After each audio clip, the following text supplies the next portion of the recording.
Hello मेरे प्यारे नौजवान साथियों, उत्मांश यूनिक क्लासेज जी के पीसीस में मैं AK महेश्वरी आपका बहुत बहुत स्वागत करता हूं। दोस्त, उत्मांश यूनिक क्लासेज जी के पीसीस में आपका बहुत बहुत स्वागत है।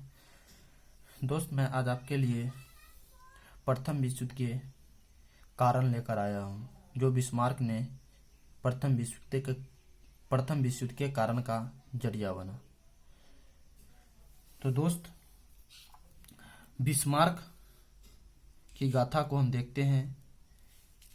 कारण कैसे बिस्मार्क ने बनाया।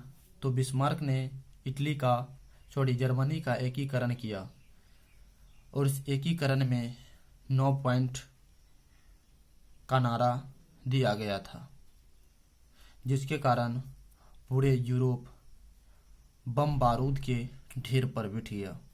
तो बिस्मार्क 1871 में जर्मनी का दोस्त एकीकरण किया और यह इनका जो टाइम माना जाता है, बिस्मार्क का जन्म 1815 में हुआ और इनकी मृत्यु 1898 में हुआ। इसी के अंदर के दौरान, इसी पीरियड के दौरान, जैसे कि मैंने आपको बताने की इसमें कोशिश करेंगे कि जर्मनी का जो एकीकरण हुआ था 1871 में, यही 1815 से 1898 के बीच में आता है। तो दोस्त, यहाँ पर हम देख लेते हैं कि प्रथम विश्व युद्ध के कॉज यानी कारण अगर देखा जाए, प्रथम विश्व युद्ध को उठाकर तो बीज बोने का काम यही बिस्मार्क ने किया था और यह बिस्मार्क जर्मनी का ही रहने वाला था।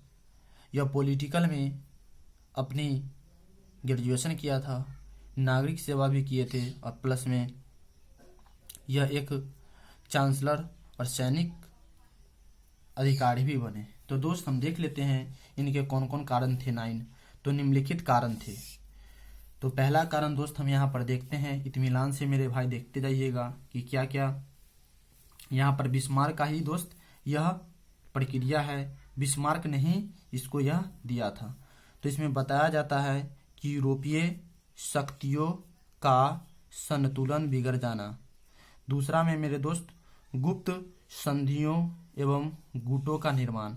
दोस्त, यह सब बिस्मार्क का ही कहना है। जर्मनी फ्रांस की शत्रुता, साम्राज्यवादी प्रतिस्पर्धा, सैन्यवाद, उग्र राष्ट्रवाद, अंतर्राष्ट्रीय संस्था का अभाव, समाचार पत्रों की भूमिका एंड लास्ट दोस्त, जर्मनी के बढ़ते प्रभावों को रोकना। तो दोस्त, इस तरह से मैंने आपको जो 9 कारण था प्रथम विश्व युद्ध का, यह 9 का 9 कॉज आपको दोस्त मैं बता दिया हूं। तो दोस्त, बारी बारी से हम इस कॉज को डिस्क्राइब कर लेते हैं और इस कॉज को डिस्क्राइब करने से बिफोर दोस्त मैं थोड़ा बिस्मार्क साहब की जीवनी की ओर चलता हूं कि बिस्मार्क साहब का जीवनी क्या है। तो दोस्त, जैसे कि यहाँ पर बताया जा रहा है कि जर्मनी का एकीकरण 1871 में हुआ था। दोस्त, ध्यान में रखिएगा, बिस्मार्क की नीतियां मीन्स इसकी क्या पॉलिटी थी, क्या पॉलिसी थी, यही पॉलिसी को दोस्त आज हम देखेंगे कि बिस्मार्क की क्या पॉलिसी थी, क्या नीतियां थी। तो दोस्त, कहीं जाइएगा नहीं, इसे आप इत्मीनान से देखते जाइए। यहाँ पर बताया जाता है कि उदारवादी थ्योरी मतलब कॉन्सेप्ट का खात्मा बिस्मार्क 1862 में स्पष्ट किया यानी कर दिया। बिस्मार्क का यही कहना था दोस्त कि यदि जर्मनी का एकीकरण यूनिफिकेशन करना है तो हमें युद्ध करना पड़ेगा और हमें सख्त रूप अपनाना पड़ेगा। और इन्होंने एक नारा भी दिया था, रक्त और लौह की नीति, रक्त और तलवार की नीति।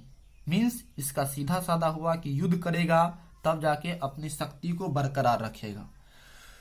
तो जर्मनी का ध्यान पर्सा के उदारवादी की ओर नहीं था। दोस्त अभी पर्सा ईरान कहलाता है। तो यह कथन किसका? तो बिस्मार्क का है।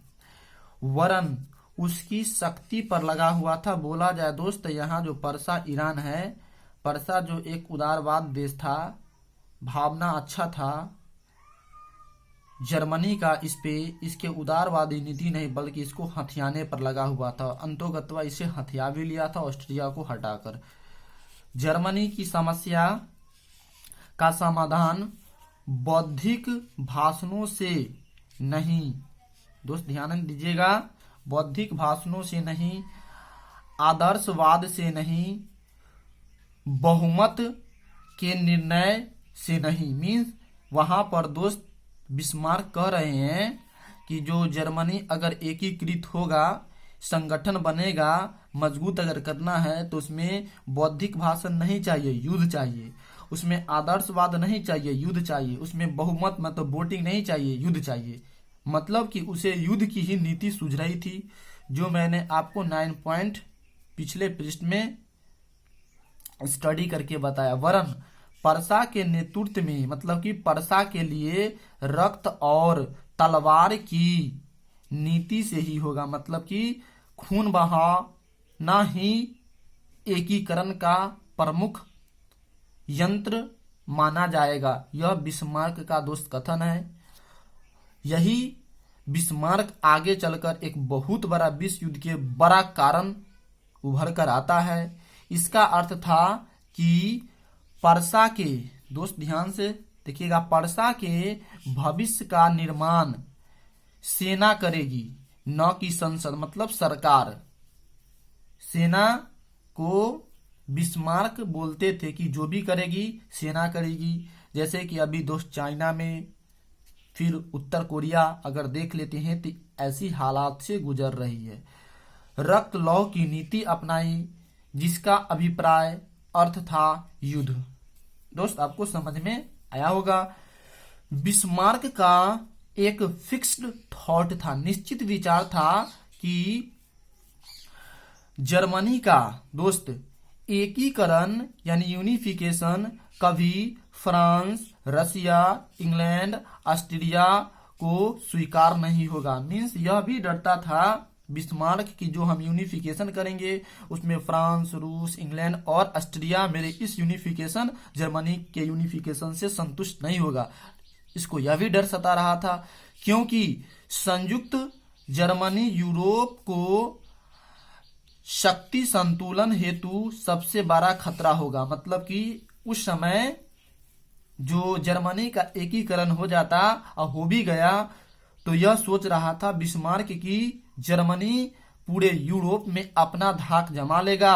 अतः बिस्मार्क को यह विश्वास हो गया था कि जर्मनी के एकीकरण के लिए शक्ति का प्रयोग अनिवार्य है। तो आई होप दोस्त आपको यह समझ में आ गया होगा कि किस तरह से बिस्मार्क ने बीज डाला। इसके थोड़ा और इंट्रोडक्शन के मेरे दोस्त देख लेते हैं ताकि आपको बहुत ही समझ में आ जाएगा। तो यहाँ पर दोस्त यह इसकी जो हम बैकग्राउंड थोड़ा देखते हैं। फिर यहाँ पर दोस्त अगर देखा जाए तो यहाँ पर कह रहा है कि बिस्मार्क का मेन गोल पर्सा को शक्तिशाली बनाकर जो ईरान है उसके जरिए पूरे यूरोप पर मैं राज करूं, धाक जमाऊं, जर्मन संघ से ऑस्ट्रिया को बाहर कर देना। मतलब कि यह भी बात यहाँ पर उत्पन्न होती है कि जो पर्सा है, पर्सा से ऑस्ट्रिया को अलग करके और ऑस्ट्रिया पर बुरा लंघन लगा के उसे हटा दे और मेरा पूरे प्रभुत्व जमा रहे, जर्मनी में उसके प्रभाव को समाप्त कर देना एवं पर्सा के नेतृत्व में जर्मनी संघ का एकीकरण करना था। बिस्मार्क के लिए आवश्यक था कि राजा की टोटल सत्ता, होल एडमिनिस्ट्रेटिव अधिकार राजा में केंद्रित हो। मतलब कि वहां पर प्रजा का कोई अधिकार नहीं होनी चाहिए। यह थॉट बिस्मार्क का था। बिस्मार्क राजतंत्र में विश्वास रखता था, अतः उसने राजतंत्र के केंद्र बिंदु पर ही समस्त जर्मनी की राष्ट्रीयता को एक सूत्र में बांधने का दोस्त क्या किया, तो बांधने का प्रयत्न मतलब कि सौगंध लिया कि मैं पूरे जर्मनी को एक सूत्र में बांधकर और यूरोप पर जो भी होगा मेरा अधिपत्य होगा, मेरा सरकार होगा, मेरी मनमानी होगा। दोस्त यह किसकी कथन है, तो बिस्मार्क का है। बिस्मार्क ने अपनी संपूर्ण कार्यकाल में मतलब कि होलली वर्क में के दौरान इस बात का विशेष है ना ऑब्जर्वेशन किया, ध्यान दिया कि जर्मनी के एकीकरण के लिए है ना ईरान यानी पर्सा का अस्तित्व है ना, पर्सा की अस्मिता यानी इज्जत या अभिमान नष्ट न हो। मतलब कि जो भी यह कूटनीति कर रहा था बिस्मार्क, उसमें यह बात को ध्यान में रखा कि अस्मिता मीन्स होता अभिमान, मीन्स वह जो पर्सा है वह मेरे हाथ से नहीं छूटे। इसका यही अर्थ हुआ मेरे दोस्त, न हो जाए। वह पर्सा का बलिदान करने को तैयार नहीं था, मीन्स अपने हाथ से जाने देने के वह राजी नहीं था, जैसा कि पिडमोंट ने इटली के एकीकरण में किया। तो दोस्त इस बात को ध्यान में रखिएगा कि जर्मनी से पहले इटली का यूनिफिकेशन हो रखा था के लिए किया था, तो यही नीति पिडमोंट वाला नीति बिस्मार्क ने अपनाने की कोशिश की। वह पर्सा में ही जर्मनी को समाहित कर लेना चाहता था। तो आई होप दोस्त यह बात आपको समझ में आया होगा। बिस्मार्क नीचे से या नीचे के स्तर से एकीकरण नहीं करना चाहता था, इसका यही मतलब हुआ दोस्त, अर्थात उदारवादी तरीका से जनता में एकीकरण की भावना जागृत करने के बदले वह ऊपर से एकीकरण करना चाहते थे, अर्थात कूटनीति एवं मतलब पॉलिटिकल विधि से किसी जनता को फुसलाकर बहलाकर समझाकर नहीं, रक्त व लौ की नीति मतलब कि काट मार युद्ध द्वारा वह चाहता था कि जर्मनी राज्यों का अधिकार स्थित हो, मतलब उसका जो भी एडमिनिस्ट्रेटिव है वह स्टे हो जाए, पर्सा की ही नहीं। इस दृष्टि से वह जर्मनी का एकीकरण करना चाहा और कर भी दिया। तो आई होप दोस्त यह बात आपको कैसा लगा कमेंट कीजिएगा। फिर दोस्त हम एक नए पेज की ओर चलते हैं। जैसा कि मैंने आपको बताया था फर्स्ट कारण में, वही कारण को मैं दोस्त आप पढ़ रहा हूं। यूरोपीय शक्तियों का संतुलन बिगड़ जाना। दोस्त क्यों? क्योंकि उस यूरोप में पूरा जो देश था, यूरोप में 37 देश सब लड़ रहा था, जिसके कारण एकता नहीं था और उसकी जो शक्ति छिन भिन हो गई। बिस्मार्क का एकीकरण जो जर्मनी का किया, जर्मनी का जो बिस्मार्क एकीकरण किया 1871 में हुआ और यह 1871 से दोस्त पूरी गाथा 1914 तक चली तक कहानी होगा। एकीकरण का अर्थ क्या होता है मेरे दोस्त, यहाँ पर ध्यान से देखिएगा। जब कभी एक भाषा, एक धर्म या एक समूह के लोग में एकता की भावना है ना आ जाए तो एकीकरण कहलाता है। इस एकीकरण में बिग जो कंट्रीब्यूट बिस्मार्क का था दोस्त। फिर आगे देखिए कि 1871 से 1914 तक की गाथा का कारण अब यहां से मेरे दोस्त आप देखिए, बहुत ही मजा आएगा। इसमें बताया जाता है कि एकीकरण दोस्त क्या, तो एकीकरण से पहले जर्मनी में राजनीति नहीं हुआ करती थी, मतलब पॉलिटी नहीं हुआ करती थी। बिस्मार्क जब 1871 में जर्मनी का यूनिफिकेशन किया, उससे पहले जर्मनी में कोई भी पॉलिटिकल नहीं हुआ करती थी, होती थी, लेकिन जर्मनी के छोड़कर इंग्लैंड, फ्रांस, स्पेन, पुर्तगाल ऐसे देश करते थे, बट ये नहीं करते थे, जिसके कारण वह बिस्मार्क सोचे कि मेरा भी देश का एकीकरण होना चाहिए और लास्ट में वो एकीकरण करके एक शक्तिशाली देश के रूप में उभार देता है। देश विदेश की राजनीति नहीं किया करती थी जर्मनी। यूरोप महादेश में राजनीति तो चलती थी, परंतु जर्मनी राजनीति से दूर रहता था दोस्त। जैसा कि मैंने आपको बताया, जब बिस्मार्क जर्मनी को राजनीति लायक बना दिया, जर्मनी का यूनिफिकेशन करके, तो यूरोप के और देशों के राजनीति में आगे निकल गया। मीन्स इसका यही मतलब हुआ कि जो यूरोप में जो भी देश था यूनिफिकेशन करने के बाद यह सबसे आगे निकल गया, परंतु यूरोप के बड़े बड़े देशों है ना, यह नहीं चाहते थे कि जर्मनी राजनीति में आगे निकले, बशर्ते बिस्मार्क के एकीकरण के बाद Germany, England, France, Italy, Spain, पुर्तगाल जैसे देशों ने राजनीति में आगे निकल गया, राजनीति से आगे निकल गया दोस्त। मतलब कि जो भी देश अभी आपको हमने यहाँ पर बताने की कोशिश किया है, जो जर्मनी था, इंग्लैंड, फ्रांस, इटली, स्पेन, पुर्तगाल, इन सभी देशों से वो पॉलिटिकल पावर में आगे निकल गया। भाई स्वाभाविक सी बात है कि बिस्मार्क ने यह मन बना चुका था कि मुझे एकीकरण करके यूरोप का बादशाह पॉलिटिकल में बनना है, और बन भी गया। 1871 जर्मनी एकीकरण के बाद क्या हुआ, वह राजनीति में फुल्ली एक्टिव हो गया। मीन्स दोस्त 1971 के बाद क्या हुआ कि पूरा जर्मनी जो राजनीति में फुल्ली एक्टिव हो गया, मतलब सक्रिय हो गया। राजनीति में सक्रिय के बाद जर्मनी से इसके पड़ोसी राष्ट्र जलने लगे, जैसे इंग्लैंड, फ्रांस, स्पेन आदि। इसी को कहा गया यूरोपीय शक्तियों का संतुलन बिगड़ना। तो दोस्त आई होप आपको समझ में आया होगा। फिर हम एक नेक्स्ट पार्ट को देख लेते हैं दोस्त। अभी जो मैं बारी बारी से आपको सबका कारण बता रहा हूं।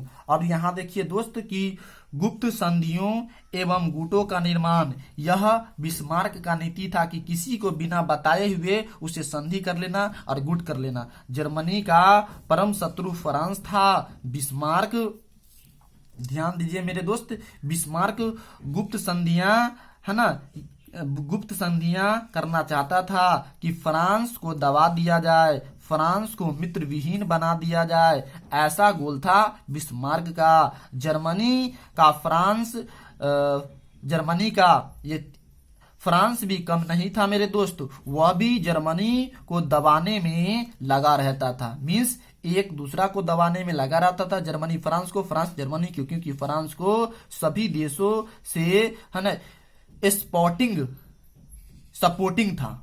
सभी देश से फ्रांस का क्या था, समर्थन था। तो उस समर्थन को भंग करना चाहता था, इम्पीचमेंट कर देना चाहता था जर्मनी। परंतु जर्मनी दोस्त नया नया राजनीति में आया था उस समय।